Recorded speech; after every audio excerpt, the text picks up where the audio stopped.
सुमन गिल ने भाई विश्व रिकॉर्ड बना दिया। पहला कप्तान इंडिया के सक्सेसफुल का था, पहले ही ओडीआई में पहला ही मैच जीत कर रच दिया इतिहास, जिसमें 150 रन पर रच माना, यानी कि 52 रन बना के पूरे तरह से कप्तानी पारी खेले और टीम को भी जिता दिया। ये पहली खिलाड़ी है दोस्तों 2026 की आगाज होते हुए जिस तरह से सुमन गिल की कप्तानी की आगाज हुआ, ये से पता चलता कि सुमन गिल जो मीडिया कर्मी ने बताया कि मेरा खिलाड़ी मैं जिस तरह से 2026 के आगाज हुआ है, बहुत बेहतरीन आगाज हुआ इंडिया ओडीआई फॉर्मेट में। आने वाले समय में दोस्तों 2027 में तहलका मचाने वाला इंडिया टीम जिस तरह से 2026 की स्टार्टिंग आगाज जो हुआ है ना ओडीआई फॉर्मेट में, लाजवाब है। क्योंकि जिस तरह से दोस्तों इंडिया के टॉप बैट्समैन पूरी तरह से सक्सेसफुल रहा आज की मैच में। इंडिया के टॉप बैट्समैन यानी कि रोहित शर्मा से लेके सुमन गिल, बल्कि रोहित शर्मा ने जल्दी आउट हो गया, बल्कि सुमन गिल लगातार 56 रन बना के आउट हुए। उसके बाद तीसरा नंबर पे आने वाला विराट कोहली भी एक अच्छी ले में दिखाने जा रहे हैं, अच्छी बैटिंग करके यानी कि 93 रन बना के पाया। उसके बाद इंडिया के वाइस कप्तान लंबे समय के बाद वापसी आई इंडिया टीम में। आपको पता होगा कि इंडिया टीम में वापसी कब, ऑस्ट्रेलिया की सरजमी पे तीसरा ओडीआई में जब अय्यर को चोट लगा था, उसके बाद पहली बार इंडिया की सरजमी पे वो खेलते नजर आए एज ए वाइस कप्तान। उसमें भी अय्यर की अच्छी साझेदारी था विराट कोहली और रोहित और अय्यर के बीच, जिसमें अय्यर भी अपनी कप्तानी की पारी देखते हुए इंडिया की सिचुएशन के हिसाब से 49 रन की पारी अपनी कंट्रीब्यूट किया 300 के चेस में और 49 रन बना के अपनी टीम में दिया। उसके बाद वो आउट हो गया। सामने में आता है भाई सबसे तहलका, एक सामने में बैठा हुआ विराट कोहली जो पूरे के पूरे न्यूजीलैंड का धज्जी उड़ा कर रख दिया। इससे पता चलता है कि भाई टॉप ऑर्डर बैट्समैन इंडिया की कल सबसे सक्सेसफुल रहा। इससे पता आज सुमन गिल की आगाज जो कप्तान हुआ है भाई बेहतरीन कप्तानी हुआ है। जब कप्तानी यानी कि स्टार्टिंग किया 2026 का ओडीआई फॉर्मेट के कप्तान सुमन गिल ने इस जीत से, ये से पता चलता है कि आने वाला समय में और तबाही मचाने वाला सुमन गिल दोस्तों। क्योंकि जिस तरह से 2026 की आगाज अपनी कप्तानी के बल पे हुआ है, ये से समझ आता है कि सुमन गिल आने वाला समय में और ओवर कॉन्फिडेंस के साथ इंडिया टीम में लड़ेंगे और ओडीआई फॉर्मेट लगता है कि इस बार इंडिया वर्सेस न्यूजीलैंड के सीरीज में लगता है 3-0 या 2-0 से अपने नाम करेंगे। क्योंकि 1-0 तो हो गया पहले, उसी के हिसाब से भाई इंडिया के सबसे खतरनाक ऑलराउंडर अभी वापसी आया है जिसका नाम हर्षित राणा, जो पूरे के पूरे तरह से गौतम गंभीर की सपोर्ट में आता है। जिस तरह से हर्षित राणा ने तबाही मचाई एक ऑलराउंडर के रूप में, ये से समझ जाता है कि हर्षित राणा आने वाला समय में एक बड़े ऑलराउंडर जिस तरह से था मोहम्मद शमी और बुमराह और भुवनेश्वर कुमार, उसी का रूप देती नजर आई। क्योंकि आज क्या लास्ट मोमेंट में जिस तरह से मैच को जो फिनिश करके गया ना हर्षित राणा, ये से लाजवाब है भाई। इसीलिए कहा जाता है कि ऑलराउंडर के रूप में फॉर्म हो गया इंडिया टीम के लिए हर्षित राणा।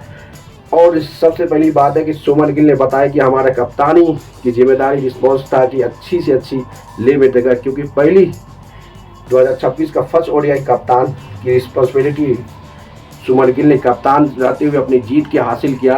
ये से पता चलता कि ये एक कॉन्फिडेंस आया कप्तान के पास, टीम को भी जिताया, अपना 50 रन भी बताया और 2026 का आगाज भी एक शुरुआत अच्छी से किया है। ये बहुत बड़ी अपॉर्चुनिटी और चुनौती मिला है एज ए सुमन गिल को एज ए कप्तान। क्योंकि पता है कि भाई कप्तान हो कुछ भी हो, आपके साथ सबसे बड़ा खिलाड़ी आपके सामने हो रोहित शर्मा और विराट कोहली, तो आपको ऑटोमेटिक है कि टीम की प्रेशर, टीम के हैंडल और सामने वाला टीम थोड़ा नीचे दे सकता है। क्योंकि ये बड़े बड़े खिलाड़ी विराट कोहली, रोहित शर्मा जब पिच पे रहता है तो सामने वाला का धरती से जमीन हिल जाता है। क्योंकि विराट कोहली को देखते हुए बड़े बड़े बॉलर, बड़े बड़े खिलाड़ी को साइलेंट रहता है कि भाई कब ये एक तरफा मैच जिता सकता है और मैच को हरा सकता है। इसलिए पता चलता है कि विराट कोहली, रोहित शर्मा जब तक आपकी टीम में है दोस्तों, सबका सब एक तरफ, विराट कोहली, रोहित शर्मा एक तरफ। क्योंकि ये दोनों खिलाड़ी एक ऐसी खिलाड़ी है कि आप कहीं हो, कहीं से मैच लेके आपके सामने रख देगा। इससे पता चलता है कि सुमन गिल की